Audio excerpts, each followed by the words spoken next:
Ladies and gentlemen, thank you for watching and welcome to the English news of Bình Phước Radio, television station and newspaper. And following are the headlines for today. Provincial leaders work with FPT Polytechnic College. Worker able to borrow from 150 billion Vietnam đồng social housing package. Supporting women to start business. Cabinet meeting discusses economic recovery. FBI disbursement hits 5-year high. Gulf tourism holds great potential for attracting international tourists post-pandemic.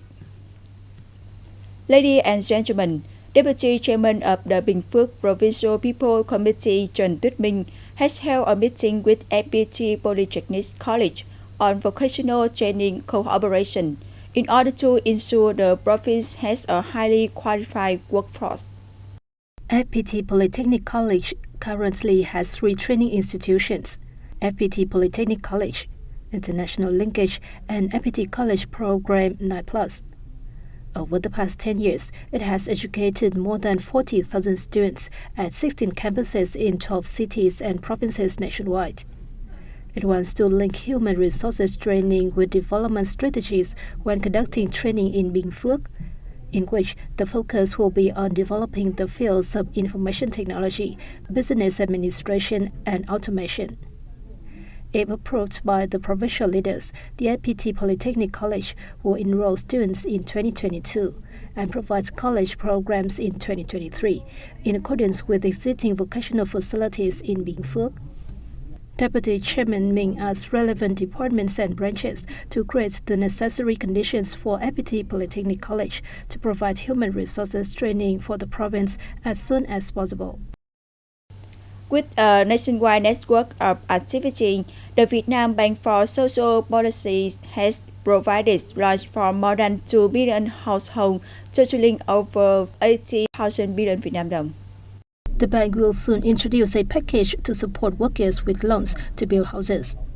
In implementing the package, Government Resolutions Number 11, dated January 30, 2022, requires the effective implementation of preferential lending policies for social housing, in which the government has allocated a budget of 15 billion Vietnam dong for social housing loans over 2022-2023.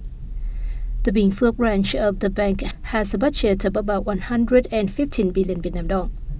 As of March 22nd, the branch's total outstanding loans stood at 57,700 million dong to some 167 customers. We will provide specific instructions for each case, with general conditions including having a job, earning a stable monthly income, and securing a guarantee from the employer. Loans will not exceed 500 million Vietnam dong each and are to be prepaid within 9 years. Women's unions at all levels in Bình Phước have diversified from a support to have thousands of women members become financially secure, thereby contributing to the implementation of the province's socio-economic development task. Associations in Bình Phước have effectively implemented the Supporting Women to Start a Business in the 2017-2025 period project, conducting many positive activities.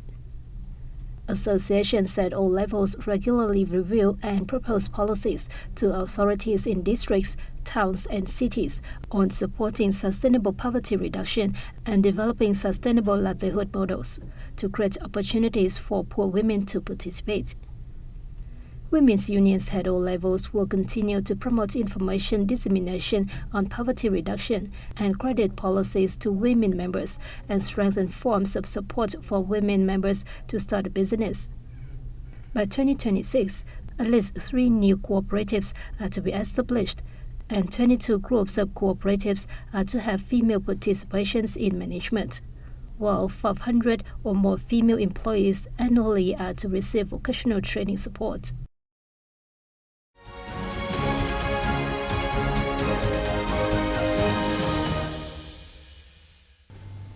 Ladies and gentlemen, Prime Minister Phạm Minh Chính chaired a regular government meeting in Hanoi in April 4. The Cabinet scrutinized the implementation of the socio-economic recovery program in the first quarter of this year. It discussed the socio-economic performance and the progress of public investment disbursements in the reviewed period.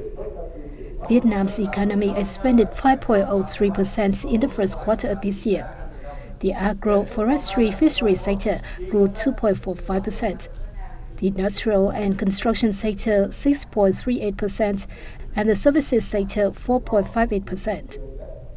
Another 25,600 businesses resumed operations.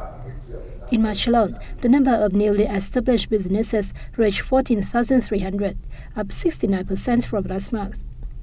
Prime Minister Phạm Minh Chính said the COVID-19 epidemic situation remains complicated, with the emergence of new variants of SARS-CoV-2 virus.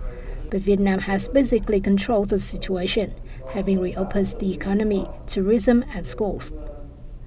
The government leader also said much remains to be done in the time to come, citing disbursements of public investment capital and a number of economic recovery programs at a snail's pace.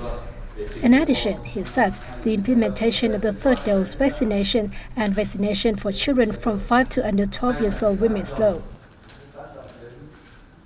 Vietnam will begin issuing vaccine passports from April 15, the Health Ministry announced on April 4. To date, the preparation work for the issuance has been completed. The passport will be available on PC COVID-19 or digital health apps. If people don't have the apps, they can get their passports by accessing the Health Ministry's portal and filling in necessary information. They will then receive a passport by email. People will not be able to get their vaccine passports in cases the vaccination information is wrong or they are not fully vaccinated. People should recheck their vaccination information themselves to report errors. The QR code will expire after 12 months. Following the expiry, people will be notified and a new QR code will be created instead.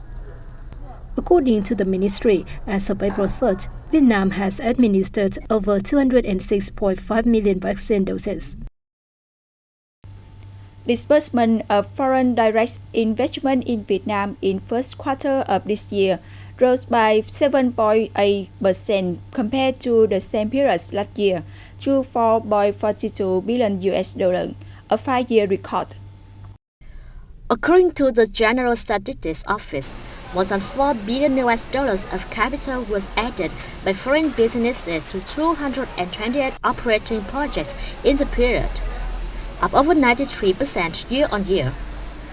In the period, Singapore was Vietnam's leading foreign investor with nearly $2.3 billion. The Republic of Korea followed with more than $1.6 billion, and Denmark came third with $1.33 billion. Earlier, economic experts said Vietnam remained an attractive destination for foreign investment, which was likely to experience a surge in 2022 after a long hiatus due to the pandemic. An increase in the number of new projects and investments in existing projects showed the strong confidence of foreign firms in the country's investment environment, they said. According to analysts, given its limited close contacts and high spending by visitors, golf tourism is an endeavor where Vietnam has potential for development in the post-COVID-19 period. The country now has 100 golf courses, of which more than 30 are of international 5-star standard are located along the coast and adjacent to luxury resorts. Analysts said that if Vietnam focuses on developing golf tourism, it will be able to attract a large number of international visitors following the pandemic.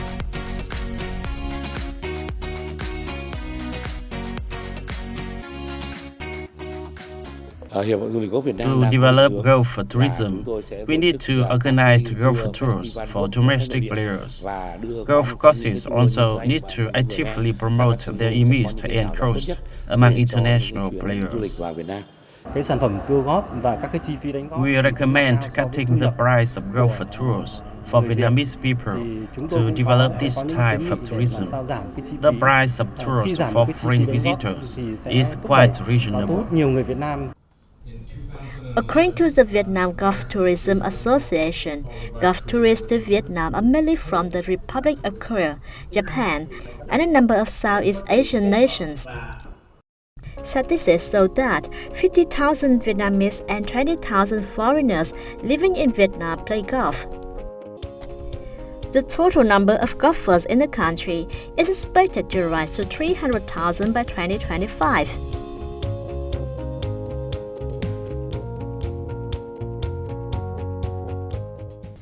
A launch ceremony for a project on smart tourism products were held recently in the North Central Coastal Province of Thanh Hóa as part of efforts to introduce more tourism destinations to visitors.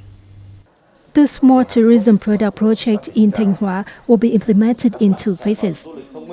In the first phase, work will focus on building a smart tourism application and digitalizing a number of tourist attractions in the province, with features such as VR 360 travel experience and experiencing local tourism with augmented reality or AR technology, among others. Thanh Hóa has worked with mobile phone to digitalize information on tourism hotspots such as the Lam Kinh relic site, the Pu Luang community tourism area, the Ho Dynasty Citadel, a World Cultural Heritage Site, among others. In the second phase, the province will focus on developing advanced features for connecting accommodation, travel agencies, restaurants, and entertainment areas. Thanh Hóa aims to develop mobile applications by 2025 to provide information to tourists as key tourist areas. That's all for today on Bình Phước Radio, television station and newspaper news. Once again, thanks for watching and goodbye for now.